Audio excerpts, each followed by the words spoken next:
Good evening from Johannesburg. I'm Panyaza Lesufi. Welcome to Let's Have It Out.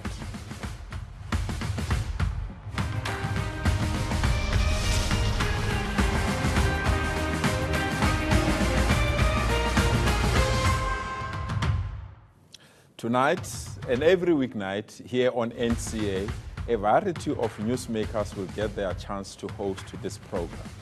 We'll give you, the viewer, a chance to get involved in the conversation. Unfiltered, accountable, and accessible. As it stands, public schools are able to exclude learners on the basis of race, ethnicity, or social origin, gender, sex, age, disability, sexual orientation, religion, conscience belief, culture, language, pregnancy, HIV/AIDS status, or any other illness. The department seeks to amend these exclusions to further advance equal access to education for all our children. However, certain groups such as Solidarity, AfriForum, and Freedom Front Plus believe that making such amendments to ensure an inclusive education system equates to an attack on the Afrikaans community and their language. Do you share their belief that equal access to education is indeed an attack?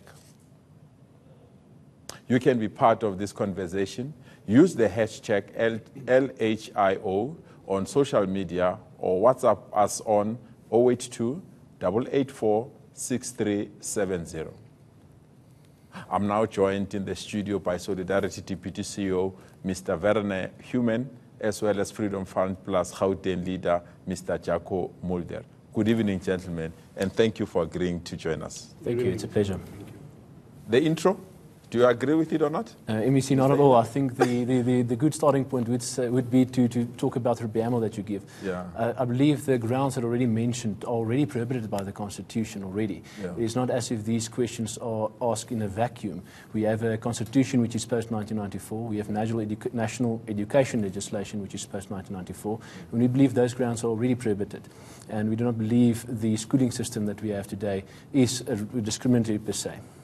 So the 15,000 submissions that you brought to my office, when you say we must not change everything, and you argue very strongly now that they are already accommodated, but there are schools that, we've gone to the Constitutional Court, we've gone to courts, there are SGBs that are discriminating on the basis of race. The last judgment by Deputy Justice Jaco Mulder strictly indicated that the issue of race, the issue of admissions, and the issue of zones need to be changed. So if you say they're already accommodated, what do you mean?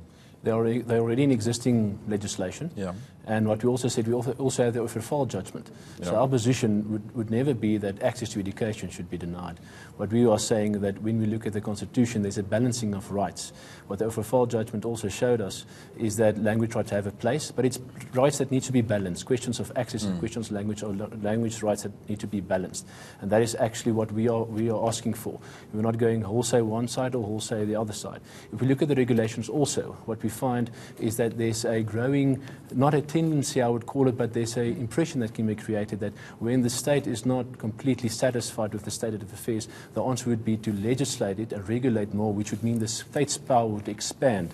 And the design and purpose of the Schools Act, we do believe, is a cooperative governance model between the SGB and the state, and we believe those regulations are diluting it, and the state needs the SGBs. They need some role and function. And if you look at the core functions of the SGB, these admission regulations, we believe, are diluting. I'll come back to you, Mr. Human, on that one. Let me come to you, Mr. Mulder. You go to the UNISA, University of South Africa. The issue of Afrikaans as a medium of instruction was clearly outlined by the Constitutional Court. You go to the University of Free State, the same thing. The university felt that the issue of Afrikaans as a medium of instruction is not accommodative to everyone. And you never took UNISA or any other person to any court. Last night I received more than 300 pages of your complaint on the issue of Afrikaans, but there is precedent. UNISA and the University of Free State they've indicated their standpoint on Afrikaans and English. What's your view on that? Okay. Let me first state that I agree with Mr. Human that everything that you've mentioned in the preamble is provided for in the Constitution, and we don't disagree with that. Okay. So that is not even necessary to have a conversation on that. Yeah. It's not the point. But then we also got a constitutional court ruling in Gauteng against you, Mr. Lesufi, and your department. On what? And that is more actually something that we have to look at. And that's not about exclusion of any child according to race or gender or anything. It's about a language. And language. Don't skip language. Yeah, it's about a language policy that the Constitution of South Africa, this little booklet here, provides for in Article 29. That's what we stand on. The Constitution but with respect, Mr. Mulder, that Constitution was a product of persuasion, compromise, reconciliation, and building this country together.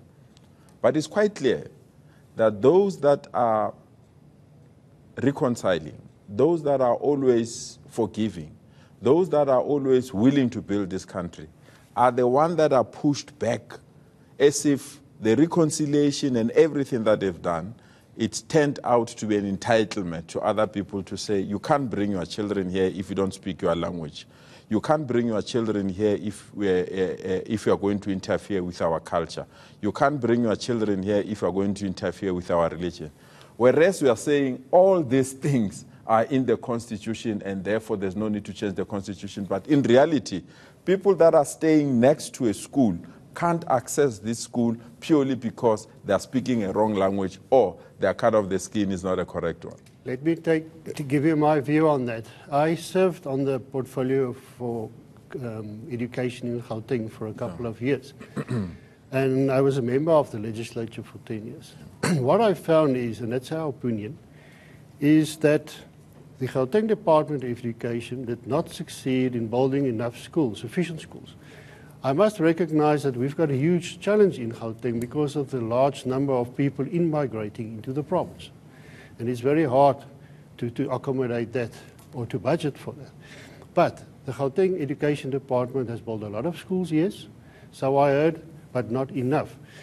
And we've got migration of people, I acknowledge that, but South Africa is a community of communities. And where you have got a prominent Afrikaans-speaking community, and I'm not talking in racial terms, it's ironically Afrikaans speakers. The white people are not the largest group of Afrikaans speakers in South Africa. It's about Let me take this statement in the last 30 minutes. The issue of language is an issue that has been, and you have used it as well in your submissions. So you are very firm on it, that it's only you and your own children only that can be in a school. Not at all, because the legislation doesn't provide for that. Let's take two cases. You have the Ermelo judgment on the one side, which I think you know well. The Ermelo judgment was... Okay. Sorry, unfortunately, we have to take an ad break. Stay with us as we continue the conversation after the break. Make sure that you use the hashtag LHIO on social media. Please don't touch that dial.